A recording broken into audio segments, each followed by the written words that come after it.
ವಿಜಯಪುರದಲ್ಲಿ ಜಾತಿ ಗಣತಿ ಜ್ವಾಲೆ ತಾರಕಕ್ಕೇರಿದೆ. ವರದಿಯಲ್ಲಿ ಗಾಣಿಗ ಸಮುದಾಯದ ಅಂಕಿ ಸಂಖ್ಯೆ ತಪ್ಪಾಗಿದೆ ಎಂದು ವಿಜಯಪುರದಲ್ಲಿ ಗಾಣಿಗ ಸಮುದಾಯ ಬೃಹತ್ ಪ್ರತಿಭಟನೆ ನಡೆಸಿದೆ. ವಿಶೇಷ ಅಂದರೆ ಕಾಂಗ್ರೆಸ್ ಜಿಲ್ಲಾಧ್ಯಕ್ಷ ಮಲ್ಲಿಕಾರ್ಜುನ ಲೋಣಿ ನೇತೃತ್ವದಲ್ಲಿ ಹೋರಾಟ ಮಾಡಿದ್ದು, ವನಶ್ರೀ ಮಂಗಲ ಕಾರ್ಯಾಲಯದಿಂದ ಜಿಲ್ಲಾಧಿಕಾರಿ ಕಚೇರಿವರೆಗೆ ರ್ಯಾಲಿ ಮಾಡಿ ಆಕ್ರೋಶ ಹೊರಹಾಕಿದ್ರು. ರಾಜ್ಯದಲ್ಲಿ ಗಾಣಿಗರ ಸಂಖ್ಯೆ 35ರಿಂದ 40 ಲಕ್ಷ ಇದೆ. ಆದರೆ ಜಾತಿ ಗಣತಿಯಲ್ಲಿ ಇದನ್ನು ಕೇವಲ 6 ಲಕ್ಷ ಅಂತ ನಮೂದಿಸಲಾಗಿದೆ. ಇದು ಗಾಣಿಗ ಸಮುದಾಯಕ್ಕೆ ಮಾಡಿದ ಅನ್ಯಾಯ ಅಂತ ಸರ್ಕಾರದ ವಿರುದ್ಧ ಬೇಸರ ಹೊರಹಾಕಿದ್ರು.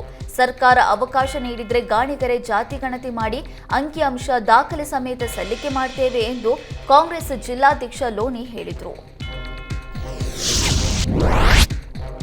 ದಲಿತ ಪರ ಸಂಘಟನೆಗಳು ದಬ್ಬಾಳಿಕೆ ಚಾಳಿ ಬಿಡಿ ಎಂದಿದ್ದ ಶಾಸಕ ಇಕ್ಬಾಲ್ ಹುಸೇನ್ ವಿರುದ್ಧ ಸಂಘಟನೆಗಳು ಸಿಡಿದೆದ್ದಿವೆ.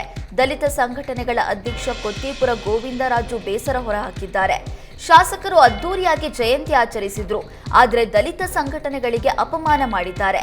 ದಲಿತ ನಾಯಕರು ಸ್ವಾರ್ಥಕ್ಕಾಗಿ ಸಂಘಟನೆ ಆರೋಪ ಮಾಡಿದ್ದಾರೆ ಅನ್ನೋದು ಸರಿಯಲ್ಲ. ಪರಿಜ್ಞಾನ ಇಲ್ಲದೆ ಹಣದ ಮದದಲ್ಲಿ ಮಾತನಾಡಿದ್ದಾರೆ. ಹಣದಿಂದ ಯಾರನ್ನ ಖರೀದಿ ಮಾಡೋದಕ್ಕೆ ಆಗಲ್ಲ. ಕೂಡಲೇ ಶಾಸಕರು ಕ್ಷಮೆ ಕೇಳಬೇಕು. ಕ್ಷಮೆ ಕೇಳದಿದ್ರೆ ಪೊರಕೆ ಚಳುವಳಿ ಮಾಡ್ತೀವಿ, ಎಸ್ಪಿಗೆ ದೂರು ನೀಡ್ತೀವಿ ಅಂತ ಎಚ್ಚರಿಕೆ ನೀಡಿದ್ರು. ನಂಜನಗೂಡಿನಲ್ಲಿ ಯತೀಂದ್ರ ಸಿದ್ದರಾಮಯ್ಯ ಕಾರಿಗೆ ಮುತ್ತಿಗೆ ಹಾಕಿರುವ ಘಟನೆ ನಡೆದಿದೆ.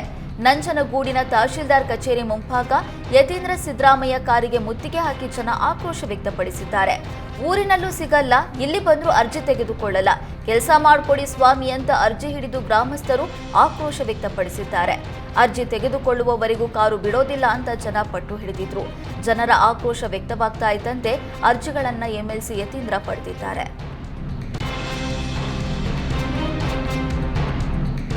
ಹಾಸನ ನಗರಸಭೆ ಉಪಾಧ್ಯಕ್ಷ ಸ್ಥಾನಕ್ಕೆ ಜೆಡಿಎಸ್ ಅಭ್ಯರ್ಥಿ ಅವಿರೋಧವಾಗಿ ಆಯ್ಕೆಯಾಗಿದ್ದಾರೆ. ಹೇಮಲತಾ ಕಮಲ್ ಕುಮಾರ್ ಉಪಾಧ್ಯಕ್ಷೆಯಾಗಿ ಗೆಲುವು ಸಾಧಿಸಿದ್ರು. ಒಟ್ಟು 35 ಸದಸ್ಯ ಬಲ ಹೊಂದಿರುವ ಹಾಸನ ನಗರಸಭೆಯಲ್ಲಿ ಜೆಡಿಎಸ್ 17, ಬಿಜೆಪಿ 13, ಕಾಂಗ್ರೆಸ್ 2, ಪಕ್ಷೇತರ 3 ಸದಸ್ಯರ ಬಲಾಬಲ ಹೊಂದಿದೆ. ಉಪಾಧ್ಯಕ್ಷ ಚುನಾವಣೆಯಲ್ಲಿ ಜೆಡಿಎಸ್ಗೆ ಬಿಜೆಪಿ ಸದಸ್ಯರು ಸಾಥ್ ನೀಡಿದ್ರು. ಇನ್ನು ಉಪಾಧ್ಯಕ್ಷ ಸ್ಥಾನದ ಚುನಾವಣಾ ಪ್ರಕ್ರಿಯೆಯಲ್ಲಿ ಎಂಎಲ್ಸಿ ಸೂರಜ್ ರೇವಣ್ಣ ಕೂಡ ಭಾಗಿಯಾಗಿ ಶುಭ ಕೋರಿದ್ರು. ಡೀಸೆಲ್ ದರ ಇಳಿಕೆ ಸೇರಿದಂತೆ ವಿವಿಧ ಬೇಡಿಕೆಗಳ ಈಡೇರಿಕೆಗೆ ಆಗ್ರಹಿಸಿ ಲಾರಿ ಮಾಲೀಕರು ಆರಂಭಿಸಿದ ಲಾರಿ ಮುಷ್ಕರ 3ನೇ ದಿನಕ್ಕೆ ಕಾಲಿಟ್ಟಿದೆ. ಸೋಮವಾರ ಮಧ್ಯರಾತ್ರಿಯಿಂದಲೇ ಅನಿರ್ದಿಷ್ಟ ಅವಧಿ ಮುಷ್ಕರ ಆರಂಭಿಸಿದ್ದು, ಸದ್ಯಕ್ಕೆ ಯಾವುದೇ ರೀತಿಯಲ್ಲಿ ಅಗತ್ಯ ವಸ್ತುಗಳ ಸೇವೆಯಲ್ಲಿ ವ್ಯತ್ಯಯವಾಗಿಲ್ಲ. ಆದರೆ ಇದು ಹೀಗೆಯೇ ಮುಂದುವರೆದರೆ ಸಮಸ್ಯೆ ಕಟ್ಟಿಟ್ಟ ಬುತ್ತಿಯಾಗಿದೆ. ಡೀಸೆಲ್ ಬೆಲೆ ಏರಿಕೆಯನ್ನ ಹಿಂತೆಗೆದುಕೊಳ್ಳೋದರ ಜೊತೆಗೆ ಇತರೆ 4 ಬೇಡಿಕೆಗಳ ಈಡೇರಿಕೆಗೆ ಆಗ್ರಹಿಸಿ ಹೋರಾಟ ನಡೀತಾ ಇದೆ. ಕಳೆದ 7 ತಿಂಗಳಲ್ಲಿ ಡೀಸೆಲ್ ಬೆಲೆ 2 ಬಾರಿ ಏರಿಸಲಾಗಿದೆ. ಇದನ್ನು ಹಿಂತೆಗೆದುಕೊಳ್ಳದಿದ್ರೆ ಅನಿರ್ದಿಷ್ಟಾವಧಿ ಪ್ರತಿಭಟನೆ ನಡೆಸಲಾಗುವುದು, ಅದು ಅನಿವಾರ್ಯವಾಗಿದೆ ಅಂತ ಸಂಘಟನೆಯ ಮುಖಂಡರು ತಿಳಿಸಿದ್ದಾರೆ. ವಾರದ ಮುಂಚೆ ಸರ್ಕಾರಕ್ಕೆ ಹೋರಾಟದ ಬಗ್ಗೆ ತಿಳಿಸಿದ್ವಿ, ಆದರೆ ಇಲ್ಲಿಯವರೆಗೆ ಸರ್ಕಾರದಿಂದ ಯಾವುದೇ ಪ್ರತಿಕ್ರಿಯೆ ಬಂದಿಲ್ಲ.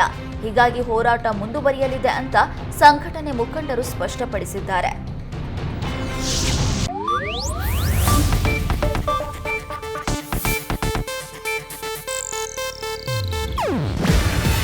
ಇದು ಏಷ್ಯಾನೆಟ್ ನ್ಯೂಸ್ ನೆಟ್ವರ್ಕ್ ಪ್ರಸ್ತುತಿ. ನೀವು ನೋಡ್ತಿದ್ದೀರಾ ಏಷ್ಯಾನೆಟ್ ಸುವರ್ಣ ನ್ಯೂಸ್.